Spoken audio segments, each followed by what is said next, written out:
Bonjour à tous et bienvenue. Je suis Frédéric Ledan, CRTL Occitanie.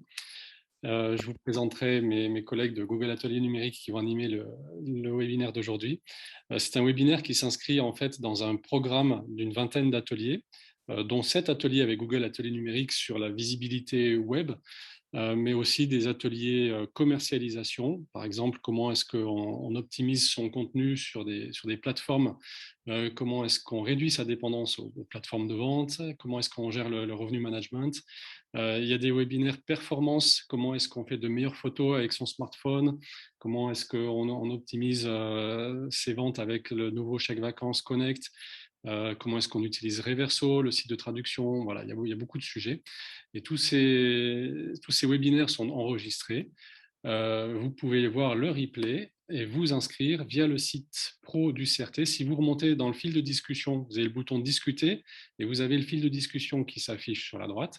Et si vous remontez tout en haut, vous allez voir un message du CRT Occitanie avec le lien vers le site internet du CRT, le site pro, où vous pouvez vous inscrire aux différents ateliers. Et c'est là aussi où vous pouvez voir les replays. Alors, l'atelier d'aujourd'hui, le sujet, c'est comment est-ce qu'on crée un contenu plus performant pour être plus visible sur les réseaux sociaux et pour rendre plus efficaces ces posts sur les réseaux. Donc, vous allez pouvoir participer par écrit.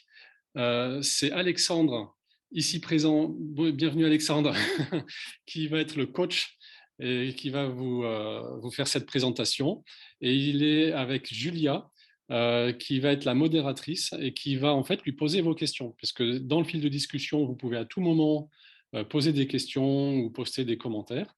On ne répondra pas forcément tout de suite, mais Julia va noter les questions et régulièrement, elle coupera Alexandre pendant sa présentation pour lui poser oralement vos questions et il répondra au plus de questions possibles pendant l'atelier.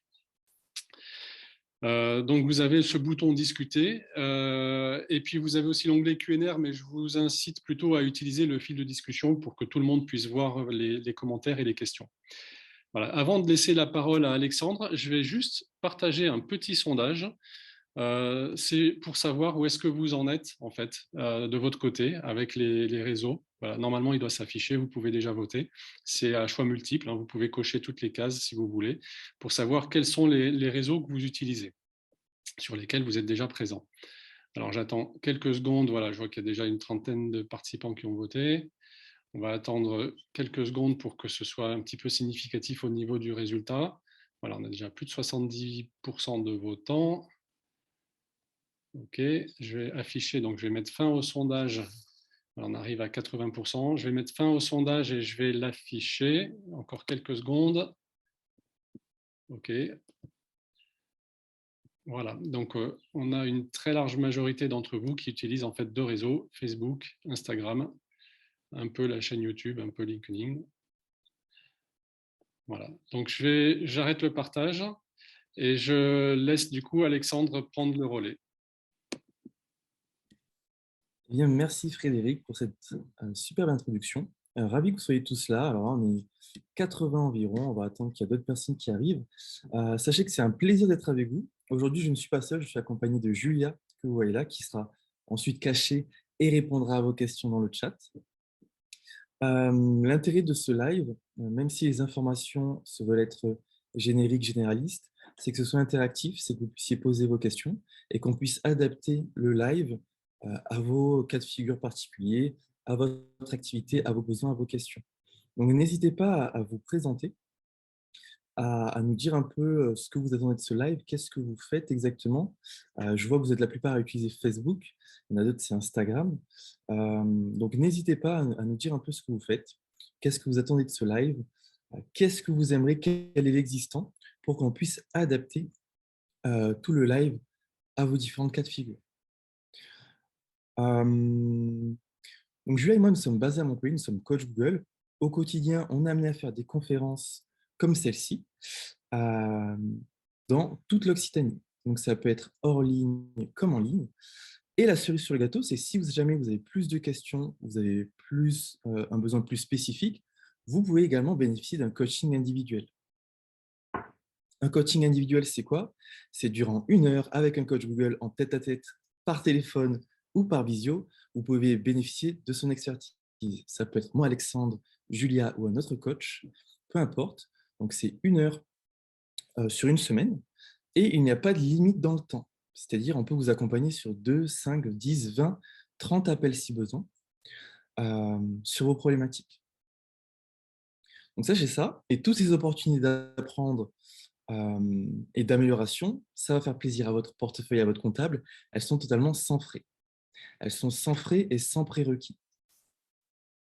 Et ça, c'est exceptionnel. Et c'est ça le programme Google Atelier Numérique.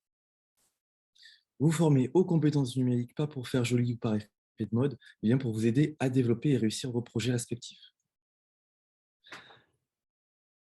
On vous partagera la majorité des informations de contact à la fin de ce live, donc ne vous inquiétez pas, notre chaîne YouTube, notre numéro, notre mail, peu importe, également les coordonnées en partenariat avec le CRTL pour que vous puissiez nous contacter ou poser plus de questions. Donc je vois qu'il y a des gîtes, des chambres d'hôtes. Je travaille dans un hôtel et vous développez les réseaux sociaux de l'hôtel. Ok, excellent, Axel Edouard. Sylvie qui souhaite développer sa communication pour attirer davantage de clients. Myriam qui a 3 chambres d'hôtes et praticienne en massage bien-être également. Ok, excellent. Ravi que vous soyez avec nous, Myriam. Donc, tout au long du live, petit débrief technique, je vais vous faire la présentation et quelquefois, je vais essayer de regarder s'il y a des questions. Il y a également Julia qui est là pour m'aider à répondre à vos questions. Mais ne vous inquiétez pas si on n'y répond pas tout de suite. Eh bien, je crois que j'ai fait le tour de la présentation du programme. On va rentrer dans le vif du sujet. Comme le rappelle Julia, n'hésitez pas à faire des captures d'écran des diapos. Nous ne partageons pas le diaporama, mais sachez qu'avec le CRTL, vous avez droit à un replay. Mais vous pouvez également, je vous invite et je vous recommande à prendre des notes et des captures d'écran. On a Bernadette qui est en reconversion pro dans le secteur du tourisme. On a Véronique qui est un théâtre avec un festival d'été, super. Christine Mercier qui possède un meublé de tourisme, ok. Donc je vois à peu près vos activités. Je vais essayer de trouver des exemples avec Julia qui vont plus vous parler pour que le live soit beaucoup plus enrichissant d'un point de vue individuel. Et on va commencer. La thématique de ce live, le sujet de ce live, vous l'avez compris, c'est comment créer des contenus performants pour gagner en visibilité sur Internet.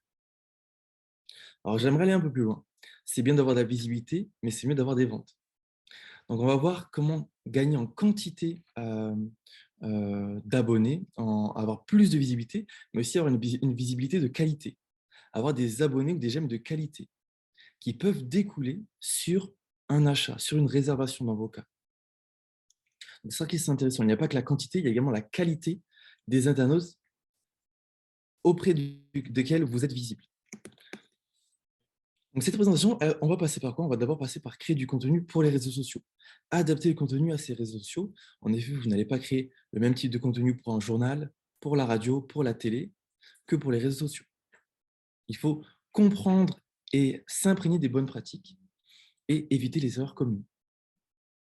Ensuite, on va également voir comment animer le contenu pour engager votre audience.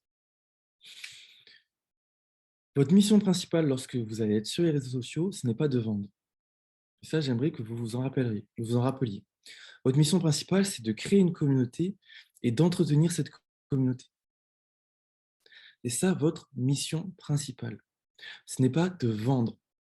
Ça, c'est un objectif indirect de vendre. Ça découlera de l'objectif de créer une communauté et d'entretenir cette communauté.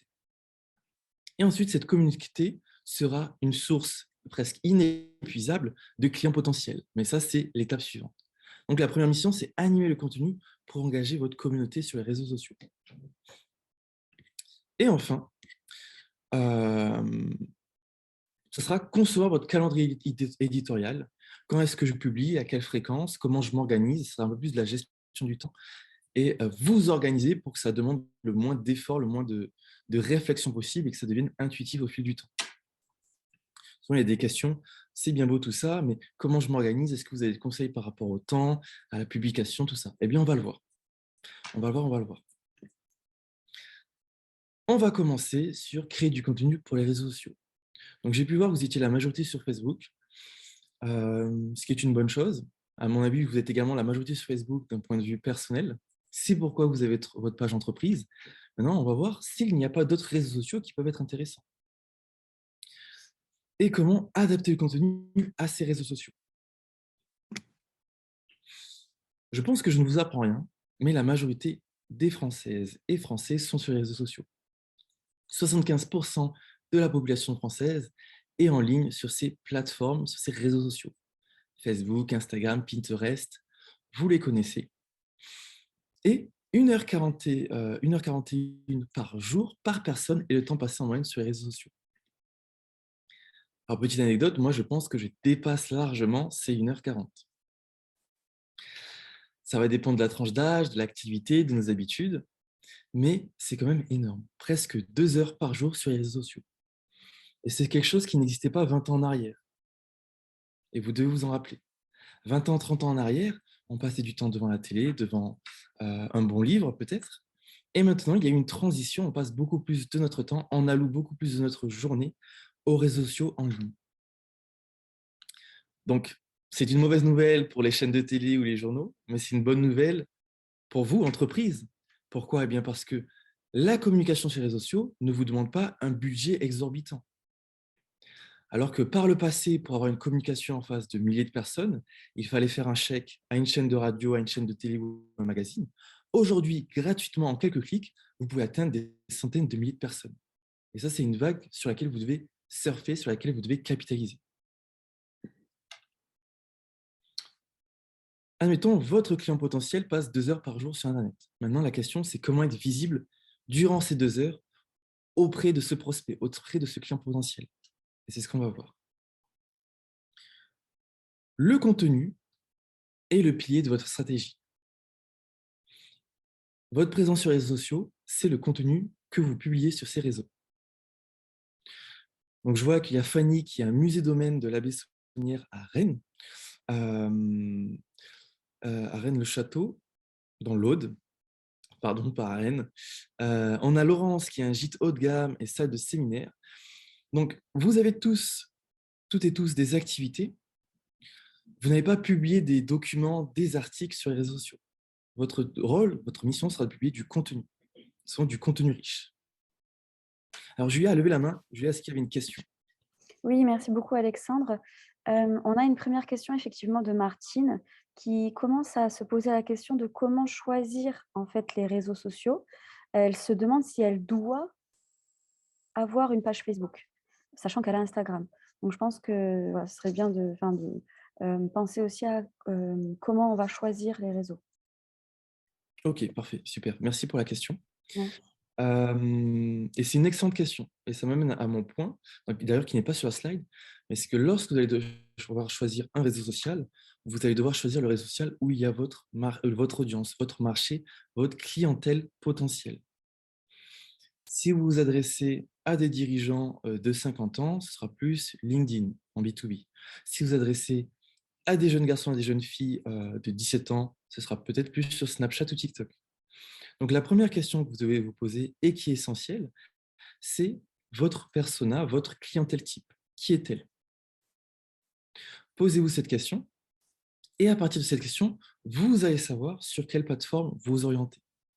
En effet, il y a plusieurs statistiques, études de marché pour savoir la tranche d'âge d'une plateforme, par exemple. Donc ça, c'est votre première mission, on va dire, c'est d'être au clair, d'avoir une vision la plus limpide possible sur votre clientèle type. Et d'aller sur la plateforme où se trouve cette clientèle type. Ça, c'est le premier point. Si jamais vous n'êtes pas forcément au clair avec votre clientèle type, admettons des couples de 40 ans, avec des animaux, peu importe, si vous n'êtes pas au clair avec cette clientèle type, orientez-vous vers les plateformes, les réseaux sociaux où il y a le plus de monde. Et c'est ce qu'on fait naturellement. La majorité des utilisateurs des réseaux sociaux sont sur Facebook. Donc, vous ne prenez pas de risque d'aller sur Facebook. Après, ce serait peut-être intéressant d'aller sur Instagram aussi. Donc, premièrement, adaptez-vous à votre audience. Vous devez être au clair avec ça, avec votre persona, votre clientèle type, et allez la trouver sur la plateforme qu'elle utilise. Par exemple, Pinterest, c'est majoritairement des femmes avec un revenu élevé. Donc, il y a énormément d'études que vous pouvez trouver en ligne, que je n'ai pas à vous partager maintenant, mais pour savoir en fait quel type d'internaute est sur quel type d'audience. Et une fois que vous êtes au clair avec l'internaute, que vous êtes au clair avec ce qu'on appelle un persona, avec qui sont ces personnes d'un point de vue démographique, l'âge, le sexe, d'un point de vue affinitaire, qu'est-ce qui les intéresse, quels sont leurs besoins, leurs frustrations, leurs recherches, eh bien, vous allez aller sur la bonne plateforme et surtout adapter le contenu à cette personne, à cette clientèle type. Et ça, c'est essentiel. Vous savez, souvent, il y a une phrase qui dit « si on est ami avec tout le monde, on est ami avec personne ». Et c'est pareil en communication en ligne. Si on s'adresse à tout le monde, on s'adresse également à personne. Donc, faites ce travail de clarification de votre clientèle type pour adapter votre contenu. Contenu, c'est quoi? Ça peut être des articles de blog, des images, des vidéos. Hop, alors ça peut être seulement augmenter son réseau, sa communauté. Et le contenu donc vous permettra de vous différencier, vous permettra de vous faire connaître, de vous faire découvrir à des personnes qui ne vous connaissent pas encore. Dans le cadre de nos ateliers en partenariat avec le CRTL, on vous a souvent fait des présentations liées au référencement de votre site internet. Le référencement sur un moteur de recherche vous permet d'être visible auprès d'une audience qui recherche ce que vous proposez, une audience chaude. Les réseaux, c'est différent. Les gens ne recherchent pas proactivement ce que vous proposez. Là, en fait, vous montrez votre message, votre communication auprès d'une audience qu'on dit froide, qui ne recherche pas proactivement vos services. Donc, ils découvrent ce que vous proposez, ils découvrent votre entreprise. Donc, il va falloir faire du contenu pour vous différencier et faire découvrir sur les réseaux sociaux. Donc, ça passe par quoi? Ça passe par du texte, des images, des vidéos, vous connaissez à peu près. On n'en parle pas dans cette présentation, mais moi, ce que je vous recommande pour créer du contenu, c'est un outil qui s'appelle Canva. Canva est excellent pour créer du contenu. Vous devez peut-être connaître l'outil Canva. C'est un outil de création de contenu. Vous pourrez choisir tout ce qui est le texte, les images, les vidéos. Vous aurez des images libres de droit à utiliser si vous le souhaitez, même si je vous invite à utiliser vos propres images. Et Canva peut vous aider donc à créer tous ces contenus. C'est un excellent outil. Donc, je vous partage rapidement l'interface, mais ça s'appelle Canva. Voilà, vous choisissez les types de publication, il y aura des formats. Lorsque vous cliquez sur le format, il y aura des modèles sur lesquels que vous pourrez personnaliser. Des modèles de posts, des modèles de vidéos. Par exemple, si un modèle vous plaît, vous le prenez et après, vous pourrez le modifier à votre convenance. Vous pourrez modifier le texte facilement. Vous pourrez modifier toutes les couleurs. C'est très intuitif et ergonomique. Et ça en quelques clics. Vous pourrez également charger vos propres photos. Ça s'appelle Canva. Alors, je pense que certains d'entre vous devez déjà connaître et même utiliser l'outil. Merci Julia d'avoir partagé le lien dans le chat.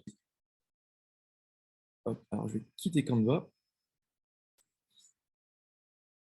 Donc voilà, vous savez c'est quoi un contenu, un post, c'est généralement du texte. On va aussi parler de hashtags, de tags, d'emojis. Vous devez être familier avec les emojis. Les images, ça peut être des photos, des illustrations, des infographies, des animations. Et bien sûr, des vidéos, ça peut être des vidéos prises, des créations, des montages, peu importe. Les codes de communication associés, c'est quoi? Eh bien, c'est qu'il y a des langages à utiliser, du vocabulaire unique à ces réseaux sociaux, que vous devez connaître, pas forcément utiliser, même si c'est bien d'utiliser, mais il y a un jargon à réseaux sociaux. Qu'est-ce que c'est qu'un hashtag? Je pense que hashtag, vous devez être familier, c'est lorsque vous mettez une sorte de dièse et un mot-clé pour dire aux réseaux sociaux et aux internautes de quoi parle votre post. Les stories, c'est quoi? C'est souvent les vidéos éphémères qui durent 24 heures que l'on peut consulter sur les plateformes. Emoji, c'est quoi? C'est les émoticônes, les smileys, etc. Donc, du vocabulaire que vous allez devoir un peu connaître pour éviter d'être perdu. Snap, c'est quoi? C'est plus sur Snapchat. Lorsqu'on envoie un snap, c'est quand on envoie un contenu Snapchat. Un tweet ou un retweet, c'est sur Twitter. Un dislike, c'est de ne pas aimer. Un pin, c'est sur Pinterest. Donc, chacune des plateformes a, on va dire, son jargon, a son vocabulaire. N'ayez pas peur, ne soyez pas effrayés par ce jargon. C'est plutôt facile à comprendre. Une fois que vous avez recherché qu'est-ce que c'est qu'un snap, un tweet, après ce sera intuitif. On va arriver au type de format. Là, on va partir d'une étude sur Facebook. Donc, selon les réseaux sociaux, ça va différer. Même si Facebook, c'est un bon benchmark, c'est un bon standard pour savoir ce qui marche sur les autres plateformes, telles que Pinterest, LinkedIn ou autres. Donc, les formats les plus fréquemment d'abord postés. Vous vous en doutez, les plus postés, c'est les photos.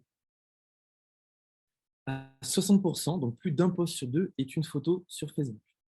C'est également la même chose sur la plupart des réseaux sociaux. Ensuite, 20% des posts sont des liens, admettons un lien vers un article ou vers un site. Ensuite, 17% sont des vidéos. 2% sont des statuts écrits et 1% sont des événements. Donc voilà pour que vous ayez une petite idée.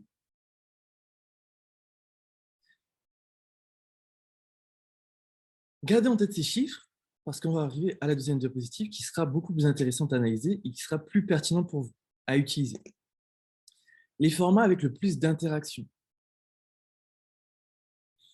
Alors là, vous avez le nombre d'interactions allant de 0 à 25 et les types de posts. Donc, les types de posts, les liens, les statuts, les vidéos, les événements, les photos. Et vous pouvez voir que les vidéos ont autant d'interactions que les photos. On peut voir que les posts avec le moins d'interactions, c'est les événements. Les statuts également, les textes, beaucoup moins d'interactions. Les liens en plus d'interactions sont des clics sortants. Ce que vous devez comprendre, c'est que vous devez capitaliser sur certains types de contenus pour avoir plus d'interactions. En effet, comment Facebook analyse un bon contenu? Eh bien, il analyse le nombre d'interactions. Et si votre post a assez d'interactions, plus que la moyenne, eh bien, Facebook va plus mettre en avant votre post. Et c'est ça un cercle vertueux. Plus il y a d'interactions, plus Facebook le met en avant. Et plus Facebook le met en avant, plus vous avez d'interactions. Et petite piqûre de rappel, toutes ces interactions sont des clients potentiels. Là, le format que je vous recommande et qui fonctionne le mieux, c'est le format vidéo. Pourquoi? Eh bien, parce que vous vous rendez compte que le format vidéo a autant, si ce n'est plus d'interactions que le format photo. Mais 17% des posts sont des vidéos, contrairement à 60% des photos. Donc, c'est-à-dire qu'il y a une marge de manœuvre, il y a vraiment un décalage entre l'intérêt pour les vidéos et le nombre de pages qui publient des vidéos. Donc, publier des vidéos. Très peu de pages publient des vidéos, vous voyez, moins de 20%. Pourtant, les vidéos sont ce qui marche le mieux et ce qui est poussé par Facebook. Donc, vous savez que lorsque vous allez poster une vidéo, vous aurez moins de concurrence parce que vous serez mis en avant par Facebook et vous aurez plus d'interactions. Donc, privilégiez les vidéos, même si c'est tout simplement une vidéo de quelques secondes, ce n'est pas grave. C'est beaucoup plus efficace. Vous avez les formats. Alors, je m'excuse, Alexandre, je voudrais juste te faire remonter une question de Location L'Aigle qui nous demande comment fonctionnent les hashtags et à quel moment les utiliser. Alors, je ne sais pas si on voit après, mais je vais répondre tout de suite. Merci Julia pour la question. Merci. Alors, Julia, d'ailleurs, tu as toujours la main levée. Je venais de la relever en fait pour cette question-là. Ok, parfait, parfait. Donc, les hashtags, vous les utilisez pour gagner en visibilité, pour que des personnes qui ne sont pas abonnées à vous voient votre post. Donc, admettons, ça peut être hashtag Saint-Valentin.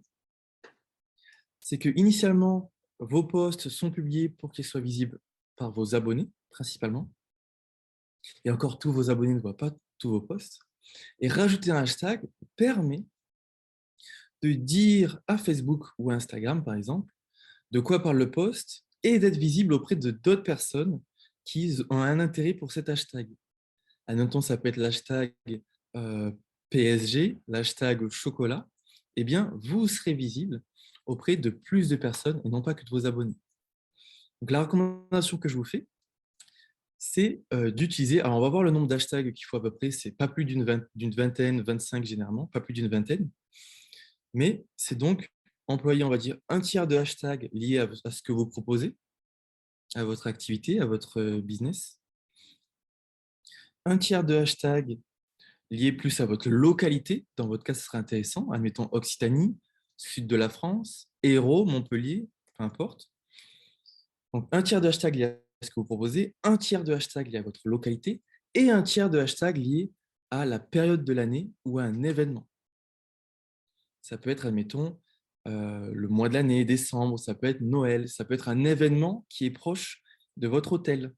Si vous savez qu'énormément de clients viennent grâce à un événement, ça peut être hashtag Tour de France, hashtag cirque, tatata. Voilà, utilisez un tiers de hashtag sur ce que vous proposez, sur votre localité et sur la période de l'année ou sur un événement. Alors, Edouard, pour répondre à votre question, les utilisateurs, admettons sur Instagram ou autre, peuvent être abonnés à des hashtags. Et si je suis abonné à l'hashtag marketing digital, je vais recevoir des posts liés à ce hashtag. Si demain, une célébrité publie un post avec un hashtag chocolat, si vous êtes une chocolaterie, lorsque les personnes vont cliquer sur le hashtag, votre post sera visible également. Donc, pour revenir aux catégories de contenu, il y a deux grandes catégories de contenu. La première catégorie de contenu, ce sont les contenus, on va dire, chauds. Les contenus chauds, ce sont les contenus, on va dire, plus tendance, contenus événementiels. Donc, des contenus qui sont utiles, pertinents, intéressants, seulement sur une courte période de temps. Admettons, les élections présidentielles. Vous faites un post dessus, c'est un contenu chaud, c'est un contenu tendance. Mais qui après, l'intérêt pour ce post va s'affaiblir, va se tasser. Ça, ce sont des contenus chauds qui capitalisent, qui surfent sur le buzz, sur la tendance, sur des pics événementiels surtout, sur des news, des tendances, l'actualité. Ensuite, il y a les contenus froids. Alors, les contenus froids, ce sont des contenus qui ont, on va dire, le même intérêt sur le long terme. Ça veut dire des questions régulières. Et ces contenus ne sont pas dépendants d'un événement, d'une actualité ou d'un buzz. Ce ne sont pas des contenus tendances, ce sont des contenus plus sur le long terme, le moyen long terme. Donc, vous avez plus de fréquence de visite et c'est plus orienté client. Qu'est-ce que ça peut être? Ça peut être des infographies, des contenus plus style de vie, plus utilitaires, des tutoriels. Un exemple de contenu chaud, c'est par exemple communiquer sur la Saint-Valentin ou sur les élections présidentielles. Communiquer sur ça et rebondir sur ça, ou communiquer sur un événement dans votre région qui a lieu la semaine prochaine. Un contenu froid, c'est un contenu que vous pouvez publier de façon régulière sur le long terme. Admettons votre activité au quotidien, qu'est-ce que vous proposez, votre région, la beauté de votre région. Voilà la différence des deux contenus. Et ça se présente comment? Lorsque vous publiez du contenu, c'est souvent ça. Le contenu chaud, c'est la ligne rouge. C'est-à-dire, vous allez avoir un fort intérêt sur une période et moins d'intérêt ensuite. Souvent, ces contenus chauds vous permettront de gagner en abonnés ou de vous faire connaître, vous faire découvrir. Et le contenu froid, ce sera un peu votre filet régulier, récurrent de contenu que vous publiez sur le long terme. Ouais, par exemple, sur la Saint-Valentin, vous publiez plusieurs posts concernant la Saint-Valentin ou concernant les vacances. Et ensuite, une fois que c'est terminé, vous ne publiez moins à ce sujet. Mais par contre, vous avez du contenu froid, c'est-à-dire votre activité, ce que vous faites au quotidien, votre région, à quoi elle ressemble, etc. Donc voilà pour la première partie liée au contenu. Alors, je ne sais pas si je voulais vous partager d'autres conseils. Si, une recommandation que je vous donne, c'est d'avoir des sources d'inspiration. Lorsque vous allez créer votre stratégie de communication en ligne, lorsque vous allez créer des posts, ayez des sources d'inspiration. Est-ce que vous avez des marques que vous appréciez, vous aimez leur communication? Ça peut être Louis Vuitton, Evian, des marques qui vous inspirent, vous aimez leur communication, leur ton, leur créativité. Eh bien, trouvez ces inspirations et essayez de les imiter. Qu'est-ce qu'ils font de bien? Sur quoi vous pouvez vous inspirer? Je le rappelle, toutes ces stratégies de communication doivent être adaptées à votre clientèle type. Qui sont-ils? Où sont-ils? Pour être sur les bonnes plateformes au bon moment et publier le bon message. Lorsque vous allez communiquer ces posts, rappelez-vous que ces posts doivent être cohérents avec votre image de marque. Donc, une réflexion que vous devez vous poser, c'est quelle est votre image de marque? Quelle valeur vous voulez partager? Quels mots-clés vous voulez laisser à l'esprit de l'internaute? Quelle est votre histoire? Quelle est votre mission? Donc, soyez au clair avec ça parce que votre communication sur les réseaux sociaux sera le découlement de votre stratégie d'image de marque. Alors, je vais prendre le temps de voir s'il y avait des questions. Je vois que Julia répond aux questions à la vitesse de la lumière. Merci, Julia.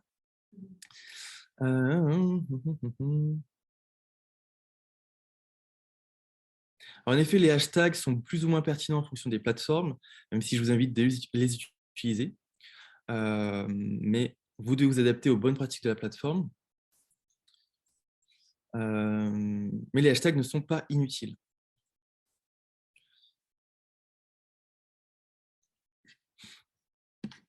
Donc, dites-moi si tout est OK de votre côté dans le chat. Dites-nous à Julia et moi si tout est OK.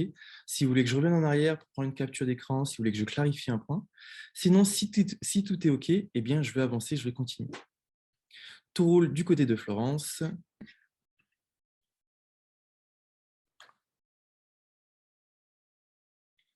Dites-nous si tout est OK. Donc, un petit rappel, OK pour Virginie, OK pour Chantal, très bien du côté de Laurence, nickel. Donc, un petit rappel que j'aimerais vous faire, c'est que toute communication doit se baser sur votre différenciation. Qu'est-ce qui vous différencie de votre concurrence? Concurrence locale ou concurrence nationale? Qu'est-ce qui vous différencie? Ça, c'est la question prioritaire que vous devez vous poser. Qu'est-ce qui vous différencie? Quel est votre avantage concurrentiel, votre avantage compétitif? Et c'est ça que vous allez devoir rappeler, rabâcher dans vos communications. Qu'est-ce qui vous différencie? En quoi vous êtes unique? En quoi votre image de marque est unique? En quoi votre entreprise est unique? En quoi votre région est unique? Vous devez à chaque fois capitaliser, vous reposer sur votre unicité. Le sud de la France est unique par rapport au nord de la France. Votre maison d'hôte, votre gîte est unique par rapport aux autres gîtes dans la France, par rapport également aux gîtes, aux maisons d'hôtes locales. Donc, vous devez être au clair avec votre élément différenciant, qu'est-ce qui vous rend unique, parce que vous êtes unique. Et ça, c'est un vrai travail de réflexion, mais une fois que vous l'aurez trouvé, une fois que vous serez au clair, vous pourrez le communiquer clairement.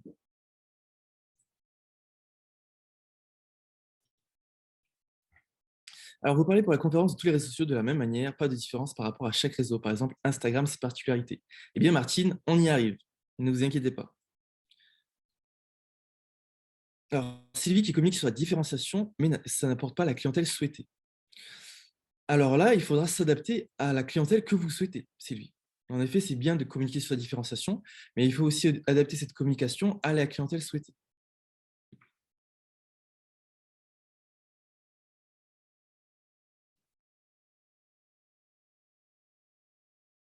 Alors, Véronique, ne vous inquiétez pas, lorsqu'il y a une question globale qui va intéresser le plus grand nombre, Julia lèvera la main et me posera une question à oral comme tout à l'heure. De manière générale, Bernadette et tout le reste, je vous conseille de privilégier le format vidéo. Et sachez que vous n'avez pas besoin de prendre un enregistrement vidéo ou de filmer quelque chose pour avoir un format vidéo. Vous pouvez faire, par exemple, sur Canva, plusieurs posts et les assembler pour faire une vidéo. C'est un exemple. Et par rapport à la fréquence, Natacha, on va y répondre dans la suite de la présentation. Tout est OK, mais écoutez, on va avancer. Animer le contenu pour engager votre audience. Donc, vous savez quel contenu vous allez créer. Il va falloir l'animer, il va falloir publier régulièrement, il va falloir essayer d'avoir des interactions, un maximum d'interactions. Donc, 4 grands principes pour animer votre contenu. Suivre une ligne éditoriale, rédiger du contenu engageant, on va voir ce que ça veut dire de rédiger du contenu engageant, et varier les formats. Appliquer la règle des 80-20, c'est-à-dire 80% d'information et 20% de promotionnel. Je vais faire un rappel à ce que j'ai dit en introduction. Votre mission, votre responsabilité, votre objectif sur les réseaux sociaux, ce n'est pas de vendre, ce n'est pas du promotionnel. Votre objectif, c'est de l'informationnel, même de divertir, si je puis dire. Donc, vous allez devoir poster 80% de vos posts devront informer, divertir. Et seulement 20% devront mettre en avant une offre promotionnelle, votre activité, vous vendre. Je répète souvent cette phrase, j'aime à dire « on ne demande pas en mariage au premier rendez-vous ». Et l'erreur que font la plupart des dirigeants, c'est qu'ils demandent en mariage au premier rendez-vous. Chacun de leurs posts, c'est une demande en mariage. Achetez chez moi, achetez chez moi, achetez chez moi. Vous ne devez pas faire ça. Vous devez avoir d'abord des rendez-vous galants, des rencarts avant de demander en mariage. Apportez de la valeur aux internautes, à vos abonnés. Faites-leur découvrir une information. Faites-leur découvrir votre région, la beauté de votre lieu. Du contenu informatif, divertissant, 80% du temps et seulement 20% du promotionnel. Vous préchauffez, vous chauffez, vous êtes en train de persuader, convaincre votre audience petit à petit. Votre communauté, lorsqu'elle devra faire appel à vous, elle fera appel à vous parce qu'elle se rappellera de tous vos posts. Mais rien ne sert de forcer le promotionnel à chaque fois. Alors, sur une ligne éditoriale, c'est quoi? La ligne éditoriale, c'est avoir une cohérence dans sa communication, avoir un fil rouge dans sa communication. Vous devez être cohérent. C'est la ligne éditoriale. Quel est votre message? Qu'est-ce que vous voulez partager comme valeur, comme idée, comme communication? Quel est votre objectif également? Du contenu engageant, c'est quoi? Du contenu qui intéresse, premièrement. Je vais même employer un autre terme, du contenu qui attire d'abord, qui séduit, qui doit attirer l'attention. Une fois qu'il a attiré l'attention, c'est sa première mission, il doit intéresser. Il doit être intéressant, il doit être pertinent. Et lorsqu'il est intéressant et pertinent, il doit mener à une action. On doit pouvoir interagir avec ce contenu. C'est votre objectif, qu'il y ait un maximum d'interaction pour que les réseaux sociaux mettent en avant votre post. Rappelez-vous du cercle vertueux. Plus d'interaction, plus de visibilité. Plus de visibilité, plus d'interaction. Et au-delà des interactions sur la plateforme, mettons des partages, des j'aime, des commentaires, vous voulez également une interaction qui vous intéresse, une action qui vous intéresse, ce qu'on appelle un appel à l'action. C'est pourquoi, alors on en parle peut-être après, vous devez à chaque fois terminer votre post sur un appel à l'action, une invitation à faire une action, une incitation à faire une action. Si vous voulez en savoir plus, rendez-vous sur notre site. Si vous voulez en savoir plus, contactez-nous au 06, etc. Si vous voulez en savoir plus, écrivez-nous par message. Si ce type de post vous intéresse, abonnez-vous à notre page. Vous devez à chaque fois terminer votre post avec un appel à l'action. Vous savez, souvent on dit, les internautes, vous devez leur tenir la main comme des petits enfants, ils ne doivent pas réfléchir, vous devez toujours leur dire quoi faire. Donc, invitez-les, incitez-les à une action qui vous intéresse. Ça peut être s'abonner, ça peut être vous contacter, ça peut être consulter votre site internet. Voilà ce que c'est qu'un contenu engageant. Attirer, intéresser, interaction sur la plateforme et surtout une interaction qui vous intéresse. Varier les formats, c'est quoi? Eh bien, c'est pas toujours les mêmes types de posts, pas toujours du texte, pas toujours des vidéos, pas toujours des photos, pas toujours au même format, pas toujours avec le même angle, pas toujours avec le même point de vue, pas toujours avec le même objet, le même motif. Donc, voilà les 4 grands principes, les 4 piliers que vous devez appliquer pour animer votre compte. Donc, souvent, les différents types de formats, alors je vais venir après on va dire à la ligne éditoriale. Non, on va parler plutôt après. La ligne éditoriale, c'est quoi? C'est ce dont je vous parlais. Donc, c'est la façon dont vous écrivez. C'est le fil rouge de votre communication. L'Élysée a une ligne éditoriale différente de McDonald's, par exemple. Nike a une ligne éditoriale différente de Louis Vuitton. C'est quoi une ligne éditoriale? C'est le ton que vous allez employer, les thématiques que vous allez traiter la cohérence du tout et la différenciation par rapport à vos concurrents. Voilà les 4 piliers de la ligne éditoriale. Est-ce que vous êtes plus sur le ton de l'humour, sur le ton de l'expertise? Est-ce que vous êtes plus dans une communication écrémée, luxueuse? Ou est-ce que c'est plus une communication bon vivant qui s'ouvre à tout le monde? Donc, votre communication, vous devez employer une communication qui vous convient, qui vous plaît, vous, avec l'image de marque que vous voulez renvoyer. Donc, pour ce faire, vous pouvez vous inspirer de sources d'inspiration, comme je vous disais, avoir des pages Facebook, Instagram de marques que vous aimez, de communication de marques que vous aimez. Je peux vous partager une ressource qui peut vous aider à trouver des... Voilà, vous connaissez les marques que vous aimez, mais sinon,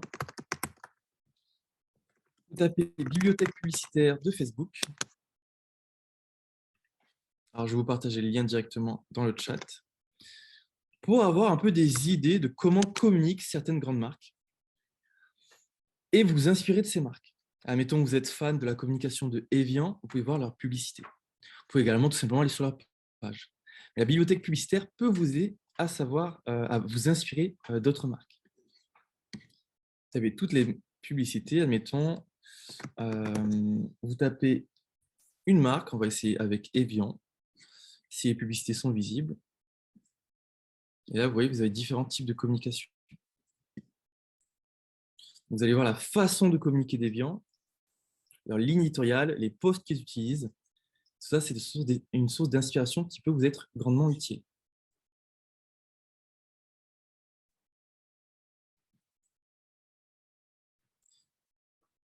Donc, le ton, la thématique, la cohérence, la différenciation, tous ces éléments pour avoir une ligne éditoriale, un fil rouge qui vous est propre, qui vous convient, et aussi et surtout qui convient à votre clientèle type. Je le rappelle, vous ne devez pas qu'être, on va dire, orienté vers l'intérieur parce que vous aimez vous, mais aussi ce que aime votre clientèle. Vous savez, je donne souvent l'exemple, même si vous aimez les crèmes glacées, si vous êtes pêcheur, vous n'allez pas pêcher des poissons avec des crèmes glacées. Vous devez avoir des appâts qui plaisent aux poissons. Donc, même si vous aimez les crèmes glacées, vous devez vous adapter à vos personnages. Donc, votre ligne éditoriale, c'est avant tout quelque chose qui vient de vous, ce que vous voulez retransmettre, partager avec votre marque, mais aussi vous devez vous adapter à votre audience, à votre marché. Varier les formats, donc souvent la bonne pratique que l'on recommande pour vous faire gagner du temps, c'est d'avoir un grand contenu, on va dire un contenu qu'on appelle durable, mettons un shooting photo que vous avez fait lors d'un événement. Ça peut être une grande vidéo, ça peut être voilà, un contenu que vous pourrez découper et réutiliser sur le long terme. Et c'est en ça que la pyramide de contenu est intéressante. Vous allez générer un contenu durable, important, des images, des shootings photos pour un événement spécifique, une étude que vous avez réalisée, un livre blanc, ou dans votre cas, ce sera plus pertinent des photos, des vidéos. Et ensuite, vous allez les découper pour les réutiliser sur le long terme. Vous pourrez en faire des stories, des posts, des gifs. Vous pourrez les remixer pour les utiliser sur le long terme, sur tous les réseaux sociaux. Donc voilà la stratégie qu'on vous préconise.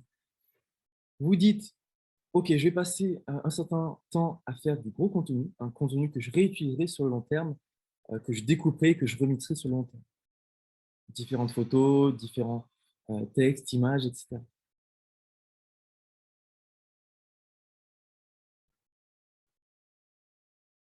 Mais lorsque vous allez faire cette stratégie de découper un gros contenu en micro-contenu, il va falloir également s'adapter aux bonnes pratiques des plateformes. Vous allez vous rendre compte qu'il faut beaucoup s'adapter. S'adapter à vous-même, se différencier de la concurrence, s'adapter à votre audience, et s'adapter au support, c'est-à-dire à la plateforme que vous utilisez.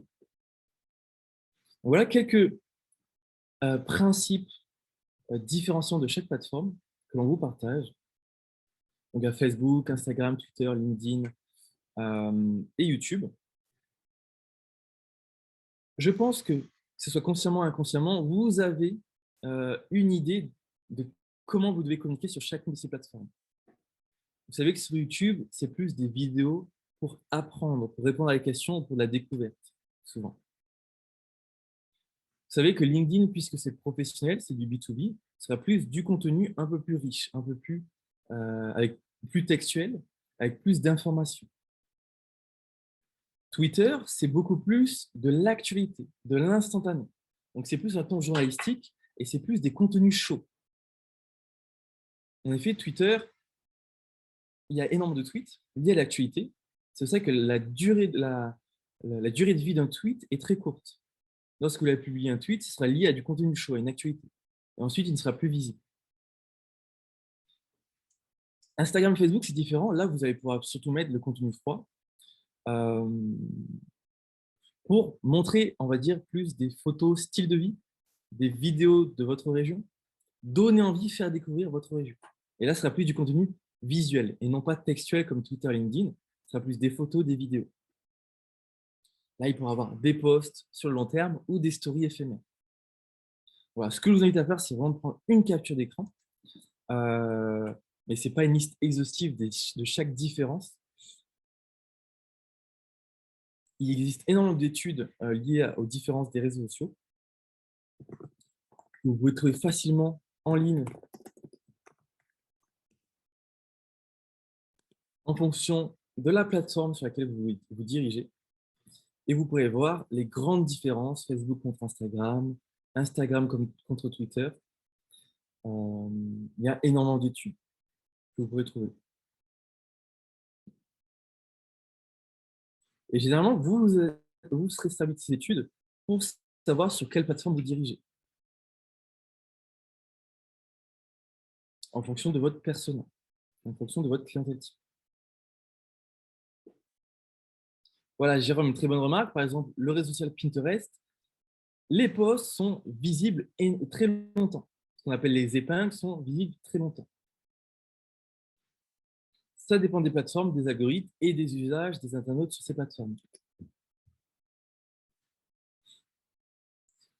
Interpeller votre audience en l'engageant avec quelque chose d'interactif, ça passe par quoi? La meilleure pratique, c'est poser une question. Si vous voulez qu'il y ait des partages, des commentaires, des j'aime, le meilleur moyen, c'est de poser une question. Ça peut être un quiz, ça peut être un sondage, ça peut être l'avis de vos abonnés, de vos internautes. Posez une question et vous allez avoir beaucoup plus d'interaction et beaucoup plus d'engagement. Voilà, ça peut être faire un sondage, poser des questions en story, en post, peu importe, mais poser des questions, c'est le meilleur moyen. Un autre moyen d'interpeller votre audience, c'est de les inviter à partager votre post à un de leurs proches. Donc, partagez ce post à quelqu'un qui pourrait être intéressé, partagez ce post à une de vos amies. Donc, invitez-les, dites-leur quoi faire pour qu'ils le fassent. Donc, ça peut être poser une question, les inviter à partager le post, les inviter également à identifier leurs amis dans les commentaires si besoin. Identifiez votre ami qui aime le chocolat. Donc, voilà des idées qui vous permettront de faire chauffer votre publication et qu'elle fasse un mini buzz. Et lorsque la plateforme verra ça, elle la partagera d'autant plus. Donc, posez des questions, invitez vos membres à partager ou à identifier des proches.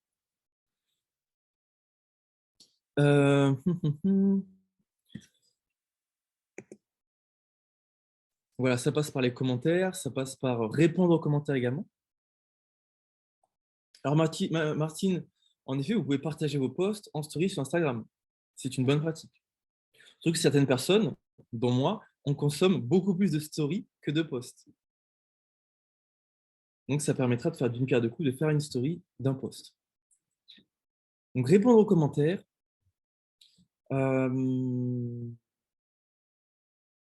Faites preuve d'empathie et de patience.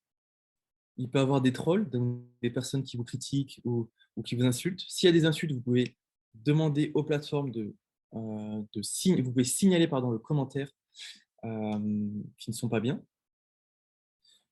Et voilà, ça passe par les commentaires, ça passe par de l'interaction tout simplement. De faire vivre vos posts, faire vivre in fine votre communauté. Et votre communauté, je rappelle, qui sera votre source de clientèle. Alors Emmanuel, comment répondre aux trolls? C'est une très bonne question. Faites preuve d'empathie, faites preuve de patience, faites preuve d'ironie même si besoin. Si vous êtes sur le ton de l'humour, sinon n'y répondez pas. Vous pouvez faire preuve d'ironie, d'humour, de patience, d'empathie, mais ne le prenez pas à cœur. Ne commencez pas à insulter les trolls ou à vous énerver. Soyez vraiment, on va dire, le mot-clé, c'est diplomate. Alors, Caroline, reposter un post en story ne risque pas de lasser ceux qui regardent les deux formats, surtout si c'est systématique. Pardon. Alors, sachez une chose, c'est que même si vous publiez tous les jours sur Instagram ou sur Facebook, vos abonnés ne verront pas tous vos posts. Ils verront peut-être que 2 posts dans la semaine, même si vous publiez les 7 jours de la semaine. Sachez-le. Donc ça, c'est à prendre en compte. C'est pourquoi vous ne devez pas vous limiter dans la fréquence de posts, dans le nombre de posts, parce que tous vos abonnés ne verront pas tous vos posts. Et même, j'irai même jusqu'à dire qu'aucun de vos abonnés ne verront tous vos posts, si ce n'est s'ils vous ont mis en favori ou s'ils vous ont mis en suivi constant.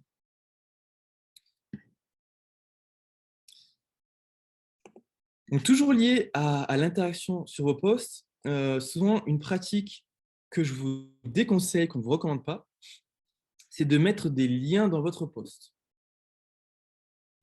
Pourquoi?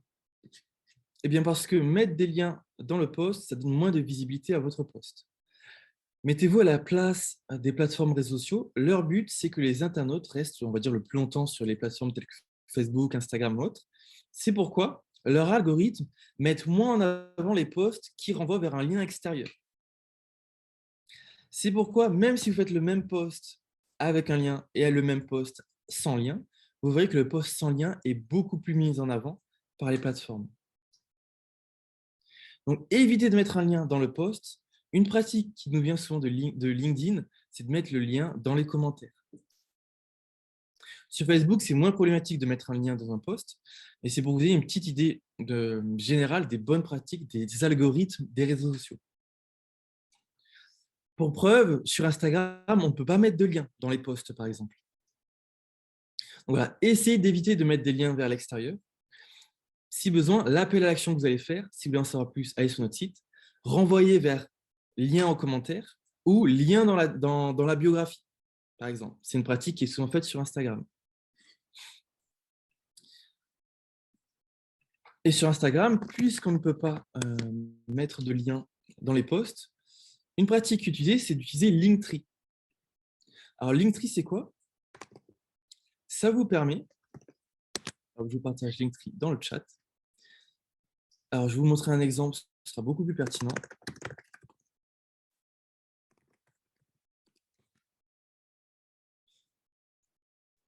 Linktree vous permet donc, dans votre appel à action, de renvoyer en disant on a un lien dans notre biographie. Et lorsque vous allez cliquer sur le lien, lorsque les internautes vont cliquer sur le lien, il y aura plusieurs liens disponibles. Donc, admettons, si vous avez un blog, si vous avez une page de réservation ou autre, eh bien, vous n'avez pas besoin de mettre tous vos liens. Vous pouvez seulement mettre le Linktree qui renvoie ensuite vers les différents liens. Et là, ça peut être intéressant. Par exemple, la chambre parentale, la piscine, en fonction de vos différents cas de figure, s'il y a besoin de réservation, si c'est pour en savoir plus sur un événement dans la région, si c'est pour renvoyer vers le site web de votre mairie, peu importe, vous pouvez agréger, regrouper tous vos liens dans un sous-lien, dans un Linktree.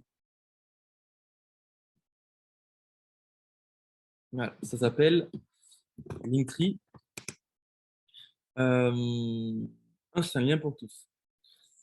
Il y a également un autre outil qui s'appelle Beacons. C'est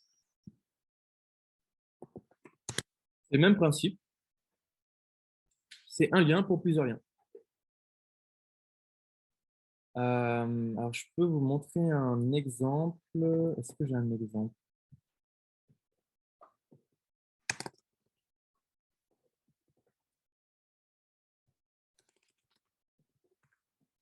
On va voir.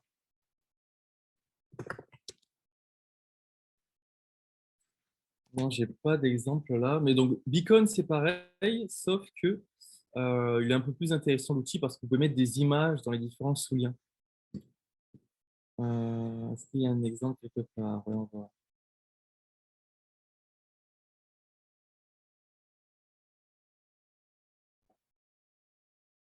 Ouais, c'est comme un Linktree, mais un peu plus enrichi, on va dire. Et les deux outils ont des formules gratuites. Alexandre, je me permets de t'interrompre. Ouais. On a une question dont j'ai apporté une réponse, mais peut-être que tu pourras la compléter. Mhm.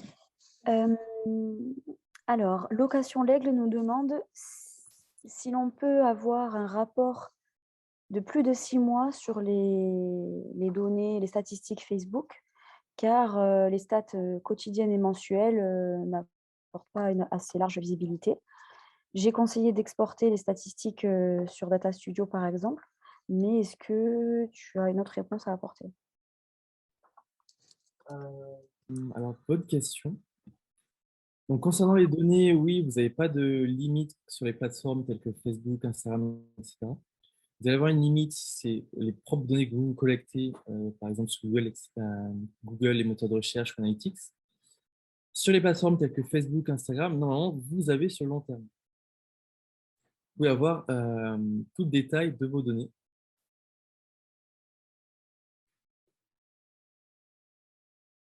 Et ensemble, il y a des stats quotidiennes en soi, il y a des versions qui sont incohérentes.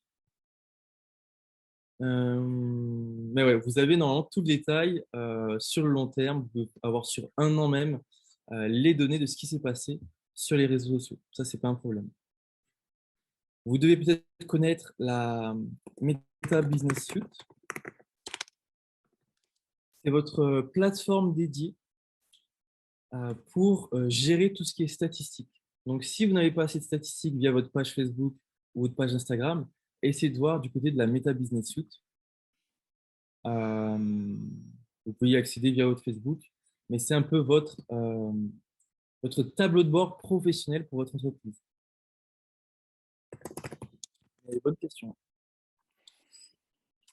Il y a aussi des participants qui ont levé la main, Eric, Axel. Alors, en mode webinaire, on ne peut pas ouvrir les caméras et micros parce que vous êtes trop nombreux, mais vous pouvez utiliser le fil de discussion avec le bouton discuter et Julia posera votre question ou votre commentaire à Alexandre. Tout à fait. Merci Frédéric. Ce que je peux recommander également, c'est c'est des idées de posts, des inspirations de posts. Qu'est-ce que ça peut être? Eh bien, ça peut être, vous avez eu des questions, divertir, apprendre des informations. Souvent, j'aime à donner comme exemple, vous allez souvent faire des posts euh, qui démontrent, on appelle ça des posts démonstration, qui démontrent un peu votre produit, votre service. Donc, dans votre cas, ça peut être des posts, des photos, des vidéos de vos chambres, de votre région, de votre gîte. C'est un exemple. Ça, ce sont les posts plus démos. Il y a également des posts qui peuvent vous intéresser, les posts témoignages clients. Ça, ce sont des posts qui marchent extrêmement bien. Donc, si vous avez des témoignages clients, vidéo, par écrit, peu importe, vous pouvez en faire un post sur Canva et le partager. Et là, c'est un bon moyen d'apporter de la valeur et de vous vendre un peu. Donc, un post de type témoignage client. Autre chose, ça peut être rebondir sur une statistique ou un article. Admettons, vous avez une statistique liée aux vacances, liée au travail. Vous pouvez rebondir dessus en disant, en faisant un commentaire et en invitant à en savoir plus sur votre activité. Ça peut être un article qui parle de l'Occitanie, de la région ou d'une forêt qui est près de chez vous ou de la plage qui est près de chez vous. Vous pouvez commenter cet article, en faire un post et rebondir dessus. Voilà, vous basez sur des statistiques que vous pouvez trouver dans des articles, sur l'INSEE, sur Statista, et rebondir dessus. C'est un tremplin vers votre activité. C'est des idées de post. Vous également, ce sera, si c'est pertinent, des posts de type tuto ou questions et réponses. Admettons, comment, je sais, dans le sud de la France, une recette, c'est le calisson. Ça peut être seulement commenter comment faire un calisson et rebondir, si c'est pertinent pour votre activité. Si vous êtes un musée, comme j'ai pu le voir, ça peut être pareil de peinture. C'est des idées. À vous de trouver. Tout ça, ce sont des sources d'inspiration pour faire des posts et tous ces posts qui permettront d'enrichir votre calendrier éditorial. Alors, Oui, je me permets de ouais. poser une question qui a été posée par Florence. Quel est l'intérêt des groupes? Faut-il en créer un? J'imagine davantage sur Facebook. Merci pour la question. Alors d'ailleurs, là, je vois plus la caméra. Bon, tant pis. Alors, les groupes, c'est ce qui marche le mieux sur Facebook. Après, ce qu'il faut comprendre, c'est que les gens sont plus habitués à aimer une page qu'à rejoindre un groupe. Donc, une groupe, c'est le meilleur moyen d'être plus visible sur Facebook. Je vous donne un exemple. Votre entreprise, alors je prends l'exemple de Magali. Votre entreprise, Magali, a une page avec 100 abonnés et un groupe avec 100 membres. C'est la page de votre entreprise et le groupe de votre entreprise. Vous allez publier le même post, vous allez voir que des 100 membres de la page, des 100 membres du groupe, allez, je vais dire 80% des membres vont voir votre post. Alors que pour une page, c'est peut-être 40% des membres. Donc, vous avez beaucoup plus de visibilité et d'interaction lorsque vous publiez via un groupe. Et après, sachez que les internautes, les membres Facebook ont plus l'habitude d'aimer une page que de rejoindre un groupe, surtout pour une entreprise. Et voilà en fait la différence des deux. Et c'est très bien pour construire une communauté. Alors oui, je voulais vous donner un dernier petit tips. Si vous voulez faire des posts qui répondent à des questions, vous pouvez vous aider d'un outil qui s'appelle Answer de Public. Si vous avez assisté aux conférences sur les moteurs de recherche, vous avez peut-être dû voir l'outil. Donc, Answer de Public, alors je vais vous partager le lien. Là, tu es plus rapide que moi, plus rapide que ton ombre. Answer de Public est spécialisé dans les questions que se posent les internautes. Admettons, si je mets le mot-clé hôtel, dans votre cas, ça peut être gîte, maison d'hôte, musée ou hôte. Answer de Public ressortira, me partagera toutes les questions que se posent les internautes. Là, vous avez 79 questions liées au mot-clé hôtel. Donc, vous pourrez essayer hôtel Occitanie, hôtel dans votre région, mais sachez que plus vous allez être niche, plus vous allez être spécifique dans un mot-clé, moins vous aurez de volume de données, moins vous aurez de data. Donc, commencez avec des requêtes plus génériques, plus généralistes. Donc, voilà, des questions, ça peut être pourquoi hôtel de ville? Non, ça, c'est pas pertinent. Hôtel quand on est mineur, quel hôtel Valcassi, quel hôtel prend les chèques vacances, quel hôtel Disney choisir, ou hôtel management. Donc il y a énormément de questions plus ou moins pertinentes, hôtel ou Airbnb, hôtel comment ça marche. Et en fait, c'est une mine d'or d'informations. Comme dit Julia, c'est un outil magique pour vaincre le syndrome de la page blanche. Tout à fait. C'est une source d'inspiration pour créer des posts. Vous savez que les internautes, vous savez que vos clients potentiels, que vos abonnés peuvent se poser ce type de questions grâce à Answer de Public. Et un autre outil qui est similaire, c'est AlsoAsk.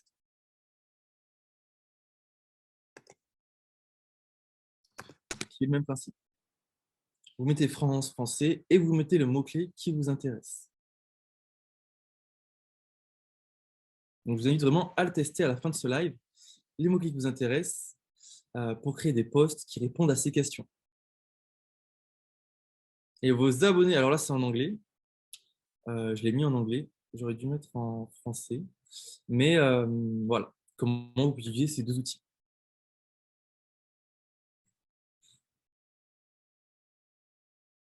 Alors, je vais prendre le temps de voir s'il y a des questions. Dites-moi s'il y a des questions, si tout est clair, si tout est OK.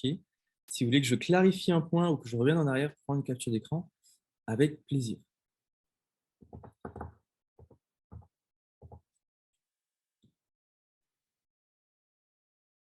Sinon, si tout est OK, bah, dites-moi ça dans le chat et j'avance, je continue sur notre dernière ligne droite, concevoir son calendrier éditorial. Pour récap, pour synthétiser, vous avez votre image de marque qui vous convient, qui est adaptée à votre persona, à votre clientèle type. Vous savez sur quelle plateforme communiquer et quoi communiquer avec des posts efficaces. Efficace, ça veut dire quoi? Des posts qui attirent l'attention, des posts qui intéressent, avec les différents types de posts, des posts qui engendrent des interactions et des actions. Maintenant, on va voir comment vous organiser pour concevoir ce calendrier éditorial, publier quand, comment, un peu vous organiser. Dites-moi si vous avez aimé les présentations partagées et si vous avez d'autres questions plus spécifiques. Tout est OK, merci. Super Florence. OK du côté d'Emmanuel, de Myriam, de Chantal, c'est OK. J'avais vu qu'il fallait mieux orienter le lien bio-IG vers une page dédiée sur notre site plutôt que sur Linktree, par exemple. Quel est votre avis? C'est une très bonne remarque, Caroline. Ne jamais réorienter vers votre page d'accueil. Après, l'utilité de Linktree, c'est justement d'avoir plusieurs liens. Donc, lorsqu'ils vont cliquer sur le Linktree, il y aura le lien vers une page spécifique. En fait, c'est pour faire gagner du temps. Si vous changez à chaque fois d'appel à l'action, d'événement ou de page, vous allez devoir changer à chaque fois le lien dans votre bio ou dans vos posts. Alors qu'avec un Linktree, vous n'avez qu'à changer le Linktree si besoin. Et vous pourrez avoir plusieurs liens. Alors Florence, par rapport aux publicités payantes, ça c'est encore autre chose. Vous pouvez allouer du budget aux plateformes pour être visible par plus de personnes. Mais déjà, en fait, vous devez connaître les bonnes pratiques et les piliers d'un bon post. Et une fois que vous ferez de bons posts, vous pourrez le promouvoir via du budget. Mais un bon budget investi n'aidera pas, on va dire, un mauvais type de post. Au contraire, si vous avez un bon type de post, avec un même budget investi, vous aurez plus de retour sur investissement que si vous n'avez pas un post efficace. Mais ce n'est pas le sujet d'aujourd'hui, comme le dit Julia. Alors, on a des présentations dédiées à ça. Caroline. Oui, je lui ai répondu. Ouais. Ok, ouais. Digérer les infos, en effet, c'est beaucoup d'infos. Je ne veux pas vous noyer sous les informations. C'est pour ça que j'essaie d'être vraiment le plus clair et carré possible. N'hésitez pas à me dire s'il y a besoin de clarifier ou de revenir en arrière. Je tiens également à faire un petit rappel, c'est que tous ces éléments, ce sont les bonnes pratiques et les outils à utiliser dans l'idéal. On sait que vous n'avez que 24 heures.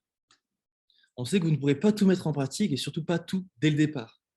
Donc, notez tout ça, digérez ces infos, essayez de trouver les priorités, ce qui est essentiel au démarrage, et après, à l'avenir, vous vous concentrez sur d'autres points. Ok, bah écoutez, on va continuer sur le calendrier éditorial. Sachez qu'il n'y a pas un moment idéal pour publier sur les réseaux sociaux. Ah voilà, je vois la caméra de Julia. Alors Julia, il y avait une question? Ou pas? Ok. Donc, il n'y a pas de moment idéal pour publier sur les réseaux sociaux. Néanmoins, il existe quelques clés pour vous aider à trouver le meilleur moment. Donc, ce qu'on veut dire par là, c'est qu'il n'y a pas une vérité générale pour tout le monde. Il n'y a pas une parole divine, il n'y a pas de religion à avoir sur le moment précis où il faut publier. Alors, Frédéric nous partage justement que le 2 juin, on va parler de la publicité en ligne. Donc, excellent.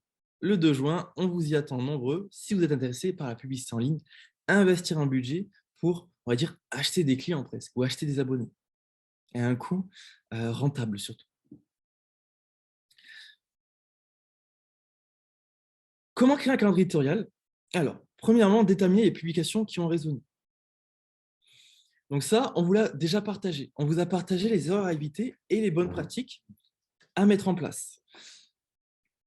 Toutes ces bonnes pratiques, on vous les a partagées grâce aux erreurs passées, aux erreurs des pages passées, aux erreurs des entreprises passées, qu'on a appris. Mais rien n'empêche que vous aussi, vous apprendrez de vos propres erreurs. Et c'est important d'apprendre de ces erreurs, et c'est le but. Donc, malgré les bonnes pratiques qu'on vous a partagées, vous allez voir quel poste marche mieux plutôt qu'un autre. Et vous allez voir qu'est-ce qui résonne le mieux avec votre audience et avec votre entreprise. Donc, à partir de cette première phase d'apprentissage, vous pourrez passer à la phase 2, décider de la fréquence de poste par réseau. Une recommandation que je vous donne, c'est premièrement de trouver un rythme qui vous convient. Un rythme que vous pouvez garder sur le long terme, qui peut être durable.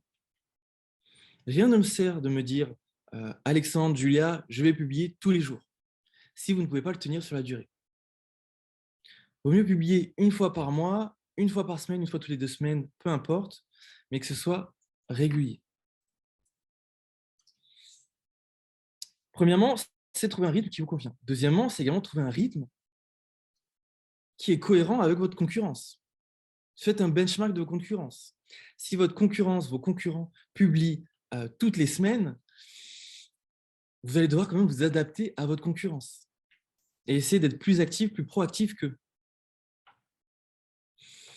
Donc voilà, trouver un rythme qui vous convient, mais également trouver un rythme qui est cohérent avec votre benchmark, votre concurrence. Rien n'empêche après de, admettons, si un événement sur une période intense qui vous apporte beaucoup de chiffre d'affaires, de plus communiquer à ce moment-là. Mais déjà, ayez une régularité et après, vous pourrez varier sur la fréquence. Mais ayez cette discipline de publier régulièrement. Et pas que quand vous en avez envie, quand vous êtes inspiré. Troisième bien, créer ou sourcer du contenu à partager. Donc, vous allez créer du contenu, je vous ai partagé l'outil tel que Canva et il en existe d'autres. Et bien sûr, alimenter votre calendrier éditorial social. Donc, ce que vous allez devoir faire, c'est un peu planifier à l'avance pour que ça vous demande le moins de réflexion possible, le moins d'effort possible sur le moment. Planifier à l'avance ce que vous allez publier. Ça peut être en début de semaine, en début du mois. Planifiez, réfléchissez à ce que vous allez publier, les différents types de posts, les formats, sur quoi. Donc, vous pouvez vous faire un petit tableau Excel, un petit tableau Google Sheet pour se dire, OK, première semaine du mois, deuxième semaine, troisième semaine, ou par jour dans la semaine, pour vous dire, je vais publier ça à propos de ça. Pour vous aider dans ce calendrier éditorial, ce que l'on vous partage souvent, c'est ce que l'on appelle le calendrier marronnier. Le calendrier marronnier vous aidera, alors vous n'avez qu'à le taper sur Google et vous trouvez plusieurs types de calendriers, vous aidera à trouver les dates clés sur lesquelles vous pouvez communiquer. Vous aidera à communiquer, à vous reposer, à avoir pour support ce qu'on appelle les marronniers. Peut-être vous devez être nombreux à savoir ce que veut dire les marronniers. Les marronniers, c'est quoi? C'est par exemple la Saint-Valentin est un marronnier, la Saint-Patrick, Noël, la fête des pères, la journée internationale du jean, peu importe. Donc voilà, par exemple, pour juillet 2022, un calendrier marronnier, vacances d'été, fête nationale, journée mondiale du tigre, le 29. Donc toutes ces dates, vous n'allez pas communiquer sur toutes ces dates, mais certaines peuvent être pertinentes pour votre activité. Et même si elles ne le sont pas, c'est une bonne occasion de communiquer, faire un tremplin, rebondir sur votre activité et capitaliser, on va dire, sur le buzz de cet événement pour communiquer ou pour trouver un sujet de communication, tout simplement. Donc, calendrier marronnier, je vous invite à le noter. Vous allez en avoir plusieurs sur Internet qui vont lister des événements plus ou moins spécifiques et ça vous aidera à alimenter votre calendrier de contenu. Calendrier marronnier. Également, ce que je voulais vous partager, c'est calendrier marronnier. Oui, c'est que on dit qu'il n'y a pas de bon moment pour publier, mais qu'il y a des, il y a des meilleures, on va dire, périodes, des meilleurs créneaux pour avoir plus de visibilité.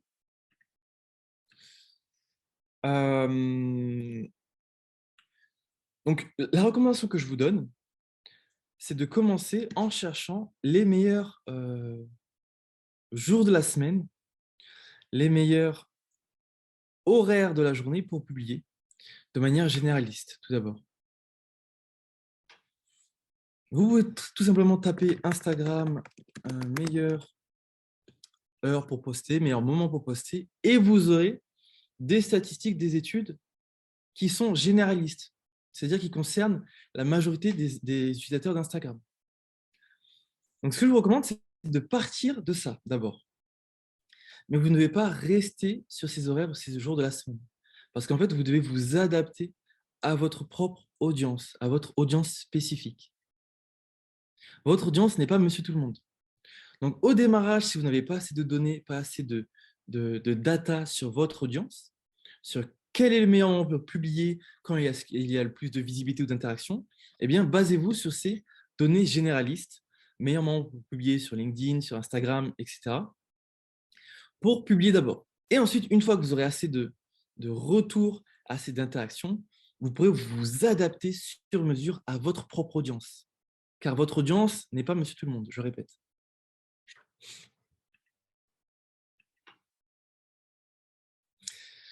Donc, je vous l'ai dit, pour gérer votre calendrier éditorial, il y a plusieurs outils, mais le plus simple, c'est un Google Sheet ou un Excel. Il existe également Trello, qui est un outil de gestion. Je ne sais pas si vous l'utilisez. Il en existe d'autres. Mais si vous travaillez en équipe, vous pouvez partager tous ces outils en collaboration. Vous pouvez faire des tableaux, les types de posts, etc.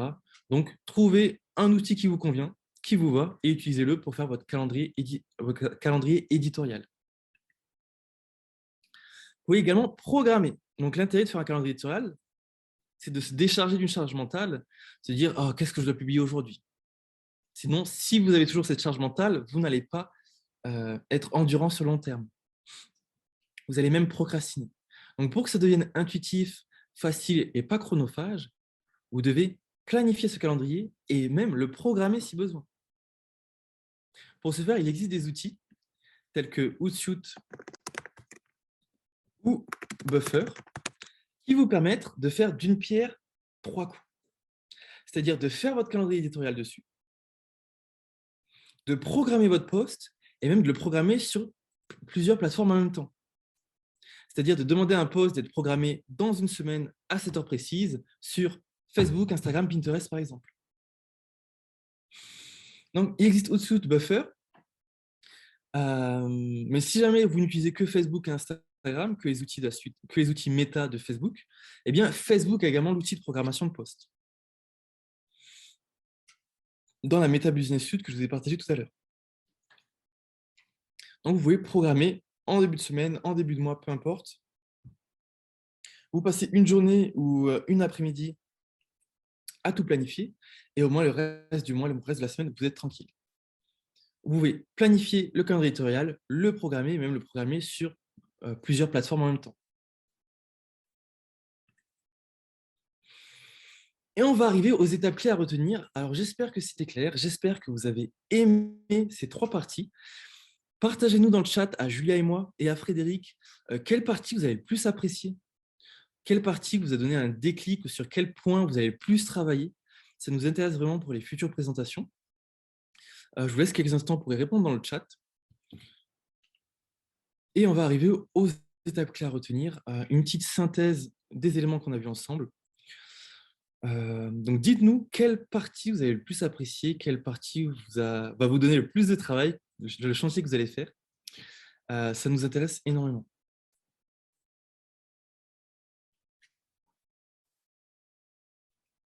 Ok, Axel. Axel qui trouve que la deuxième partie a été très enrichissante, la plus intéressante. Dites-nous pourquoi, Axel, ça nous intéresse. On va y venir, si vous avez besoin de coaching, on va y venir dans quelques secondes. Alors Chantal, toutes étaient très intéressantes, ok. Est-ce qu'il y a une partie, merci pour tous ces outils, la partie concernant l'animation du contenu m'a beaucoup intéressé, ok, super. Je t'interromps avec la question d'Olivia. J'ai échangé avec elle concernant les réels. Elle nous pose la question, quelle est la différence entre un réel et une simple vidéo? Bonne question. Alors, ce qu'il faut comprendre, c'est que vous pouvez faire un post vidéo et un réel, c'est un autre type de post. On va dire qu'il y a les posts, vous pouvez faire une vidéo dans un post, vous pouvez faire une vidéo dans une story éphémère et vous faire une vidéo dans un Reels, dans un Reels. Un Reels, c'est un peu le copycat, l'imitation des TikTok. C'est-à-dire un Reels, c'est un format vertical où on scrolle vers le bas avec une vidéo qui prend tout l'écran. Donc c'est vraiment ça la différence, c'est la différence de post, de type de post, même si on va dire qu'un Reels n'est pas un post en tant que tel que vous l'entendez sur Instagram. Donc il y a les posts, on va dire standards, il y a les stories et il y a les Reels. Les stories sont éphémères, elles sont en plein écran. Les Reels sont par contre toujours en place et ils ne sont pas éphémères. Et ils prennent tout l'écran. Ok, très intéressant, justement par la formation histoire de bien intégrer tout cela. En effet, vous savez, la répétition est la mère de l'apprentissage. Donc, n'hésitez pas à revoir le replay du CRTL et de relire vos notes surtout. L'animation du contenu a beaucoup plu à Bernadette également. Ok, excellent.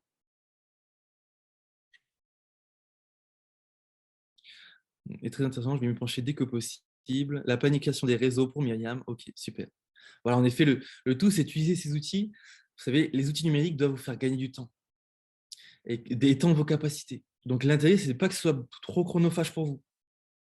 Vous êtes chef d'entreprise. Vous avez une activité à faire tourner. Donc, c'est en ça que c'est important de capitaliser ces outils d'automatisation, de planification. Ok, bah super, excellent. Merci pour vos retours. Ils sont très enrichissants. Les étapes à retenir sont les suivantes. Donc, vous pouvez faire une belle capture d'écran. Et ce que vous devez comprendre, donc, c'est que le contenu est roi. Content is king. Suivre et s'inspirer des meilleurs contenus de votre secteur, c'est ce que je vous ai recommandé.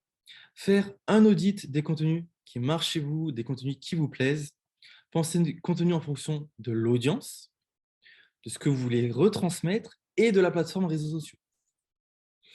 Ensuite, contenu est roi, mais il faut l'animer, l'engager, l'entretenir. Il faut l'arroser. Au même titre que vous allez arroser votre entreprise, vos relations, il va falloir arroser, entretenir votre contenu. Pourquoi? Eh bien, ça permet d'entretenir et d'animer votre communauté. Si vous délaissez votre communauté, vous allez perdre des abonnés et vous allez passer à côté de clients potentiels. Créer un calendrier éditorial, développer une bibliothèque de contenu, froid, chaud, on a vu tout ça, planifier votre prise de parole sur chaque réseau social.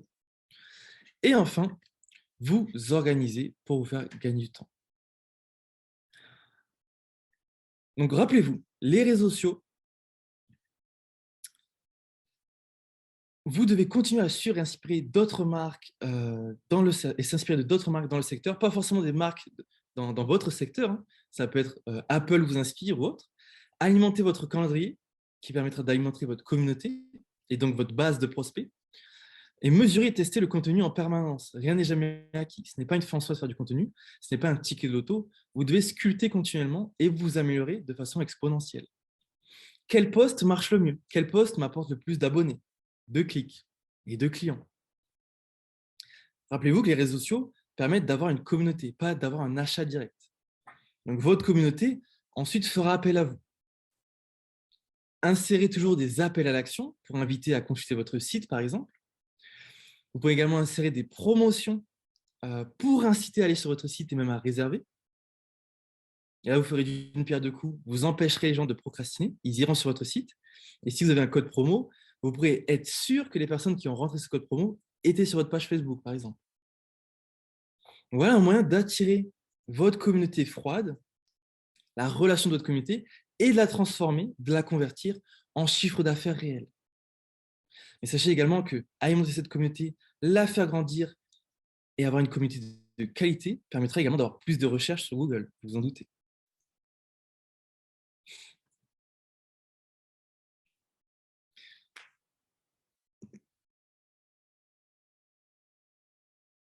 Ce qui nous amène à la conclusion de notre présentation. N'hésitez pas à poser vos dernières questions, toutes vos questions. Sachez également, si vous avez des questions plus techniques, plus spécifiques à votre cas de figure, nous pouvons vous aider avec un coaching individuel. Sachez-le, un coaching personnalisé. Nous avons une chaîne YouTube avec des formations qui peuvent vous intéresser. Vous pouvez trouver, on fait 80 formations sur la chaîne YouTube, avec également des lives qui sont beaucoup moins interactifs que le live d'aujourd'hui avec le CRTL, par exemple. Mais vous pouvez également consulter notre chaîne YouTube avec le numéro de la hotline. Donc là, c'est la hotline publique à Google. Si vous avez besoin de coaching individuel. Donc, n'hésitez surtout pas, ça sera un plaisir de vous voir, de vous entendre et de vous aider individuellement. Alors, Olivia, de quel outil est-ce que vous parlez? Rappelez-vous qu'il y a un replay du CRTL si besoin.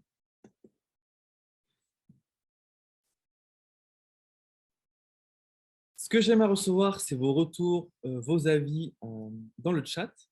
Après, je sais que du côté de CRTL, vous avez, je pense, des sondages de satisfaction, je crois, sauf erreur de ma part, Frédéric. Donc, mais n'hésitez pas à faire le retour dans le chat sur ce que vous avez pensé du live, ce que vous avez aimé, moins aimé. Ce serait vraiment super pour nous et pour améliorer nos présentations. Et écoutez, la seule chose que je peux vous dire, c'est merci. Si vous avez d'autres questions, ce serait un plaisir d'y répondre. Super, merci Alexandre et merci Julien. Je pense que vous avez répondu à quasiment toutes les questions. C'était une belle performance parce qu'il y avait beaucoup de participation. Alors merci à tous les participants d'ailleurs pour pour votre interactivité. Je me suis permis aussi d'ajouter mon adresse mail dans le chat parce que si vous avez des questions sur d'autres sujets, sur le programme des ateliers, n'hésitez pas à envoyer un mail au CRT. J'ai vu tout à l'heure que Julia a partagé aussi les données pour l'assistance avec un coach Google, l'assistance individuelle. Donc, Julia, à la limite, on peut peut-être encore le remettre s'il y a des personnes qui ne l'auraient pas suivi dans le fil. Et puis, on arrive à la fin. Donc, un grand merci à tout le monde. Et puis, on se donne rendez-vous. Alors, le prochain atelier Google, c'est le 2 juin. On a fermé, j'ai plus la date en tête. Regardez sur le programme, sur le site du CRT, on a un atelier commercialisation. Comment est-ce qu'on fait pour réduire ou pour passer plutôt à plus de 50% la part de ses ventes en direct, pour réduire sa dépendance aux plateformes de vente. Voilà, merci à tous et à bientôt. Merci à tous. Merci à toutes et à tous pour votre participation et votre présence.